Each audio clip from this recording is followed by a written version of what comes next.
E aí, gente boa, eu sou Marcel Melinsky, esse é o Nerds contra o Tempo, e hoje a gente vai ver um pouco sobre a Guerra do Vietnã e como esse evento influenciou na criação de personagens como o Justiceiro e o Homem de Ferro.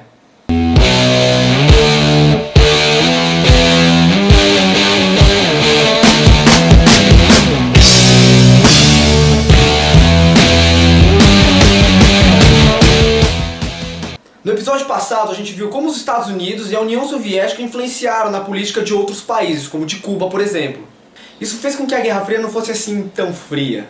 Essas influências que os Estados Unidos e a União Soviética exerciam em outros países gerou vários conflitos, por exemplo a Guerra da Coreia e a Guerra do Vietnã.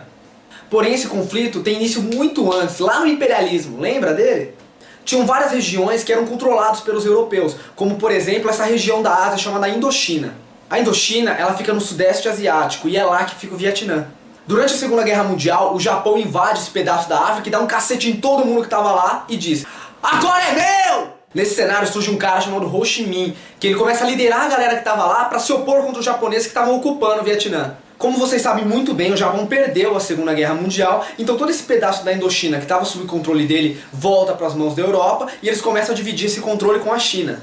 É claro que a galera que morava nessa região não gostou nada de ter voltado a ser colônia da França, ainda mais depois deles terem lutado tanto contra o Japão na Segunda Guerra. Em 1946, o Ho Chi Minh declara a independência do Vietnã, e isso é praticamente uma declaração de guerra contra a França. O exército francês estava no bico do corvo depois do final da Segunda Guerra Mundial, então foi mais fácil para o exército vietnamita ganhar do exército francês usando táticas de guerrilha. Depois que a guerra acabou, eles foram obrigados a dividir o Vietnã em dois para melhor estabilidade. O Ho Chi Minh vira líder do Vietnã do Norte. Para isso, o Ho Chi Minh teve apoio da China, que por acaso já era comunista. O Ho Chi Minh ele queria unificar o Vietnã, mas a galera do Sul não era lá muito adepta a essa ideia. Então a galera do Norte começa a atacar a galera do Sul. Os Estados Unidos ele começou a ficar preocupado. Ele ficou com medo de por acaso o Vietnã do Sul cair e a partir daí ter um efeito dominó e a Ásia inteira virar comunista. Logo, eles estavam precisando rápido de uma desculpa para entrar na guerra, ajudar o Vietnã do Sul e impedir o comunismo de se propagar. Em primeira instância, os Estados Unidos eles só forneciam armas e treinamento para o Vietnã do Sul se defender contra os Vietcongs. Os Vietcongs eles não eram exatamente o exército do norte, eles eram uma tropa extraoficial. Por muitos eles eram chamados de terroristas. Mas no fundo, eles trabalhavam para o norte. E a característica muito forte deles é que eles usavam táticas de guerrilha. E eles não tinham farda, ou seja, qualquer um poderia ser um Vietcong.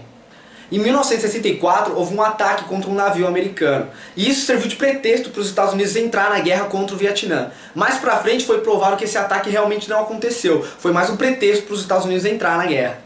Ou seja, até então eles estavam mandando armas, só que a partir de agora eles começam a mandar tropas. E em 31 de janeiro de 1965, os Estados Unidos entram oficialmente em guerra contra o Vietnã do Norte. Como vocês bem sabem, durante a década de 60 já havia televisão. Então foi muito fácil para essa ser a primeira guerra a ser televisionada para o mundo inteiro. E os civis acabaram vendo várias atrocidades que o exército americano cometeu. Diferente da Segunda Guerra Mundial, que toda a população norte-americana apoiou a entrada do exército na guerra, durante a Guerra do Vietnã tinha muita gente que foi contra a interferência americana. Tanto na TV quanto nos jornais foi mostrado várias imagens de vários civis e inocentes sofrendo nas mãos do exército americano. Sendo assim, tanto os soldados quanto os comerciantes de arma passaram a ser considerados vilões pela população americana. Passaram então a surgir vários protestos e movimentos que eram contra a Guerra do Vietnã. O mais conhecido talvez seja o movimento hippie, que através de protestos pacíficos clamava por paz e amor. É claro que esses eventos também afetaram as histórias em quadrinhos, e talvez o personagem que tenha sido mais afetado por esse conflito foi o Homem de Ferro.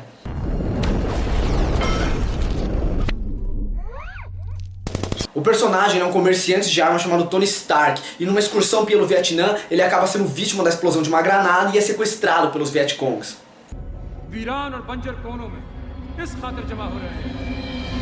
No geral, o filme é muito parecido com as histórias em quadrinhos, mas para tentar deixar a história um pouco mais atual, eles substituíram o conflito do Vietnã pelos conflitos que estavam acontecendo no Oriente Médio. No filme, eles também deram destaque para dois personagens que nos quadrinhos servem como a consciência do Tony Stark. O motorista dele, chamado Harold Happy Hogan. Opa. Oi. E sua secretária em interesse romântico, Virginia Pepper Potts. Eu faço tudo que o Sr. Stark ordena. Isso inclui colocar o lixo pra fora algumas vezes também. Voltando à guerra, os Estados Unidos ele fica em conflito com o Vietnã por quase 10 anos. A guerra ela acaba no dia 30 de abril de 75, com os Estados Unidos saindo com o rabo entre as pernas, Com o rabo entre as patas. falando que já tinham dado o treinamento necessário para o Vietnã do Sul se defender do Vietnã do Norte. Isso foi uma bela de uma desculpa para os Estados Unidos sair fora da guerra sem falar que perdeu, afinal eles não estavam conseguindo segurar os ataques do Vietcong com táticas de guerrilha. Até hoje essa derrota é tratada com muito cuidado pelos norte-americanos. Já os soldados que voltaram dessa guerra foram tratados pela população da pior maneira possível. Muitos voltaram meio malucos, outros viciados em entorpecente, e a maioria da população julgava que eles eram matadores de crianças. Um personagem que reflete esse contexto é o próprio Justiceiro, que é o fuzileiro naval chamado Frank Castle, que quando volta da guerra tem a família assassinada por criminosos, então ele passa a dedicar toda a vida dele a exterminar todos os bandidos que tem. They were dead wrong. A gente pode até traçar um paralelo. Por exemplo, quando a gente olha para o Justiceiro, ele é mais ou menos o jeito que a população americana encarava um soldado do Vietnã. Meio violento e meio maluco. É bem diferente, por exemplo, do Capitão América, que é o jeito que a população americana encarava um soldado da Segunda Guerra Mundial, que é bem honrado e moralista. Mas a confiança, eu consigo sentir a honradez aumentando. Oi, quer ter uma discussão estimulante sobre a verdade? Ou o patriotismo? É isso aí, gente boa. Não se esqueçam de assinar o nosso canal, quem não assinou ainda, curtir o nosso vídeo, curtir a nossa página no Face e a gente se vê na semana que vem.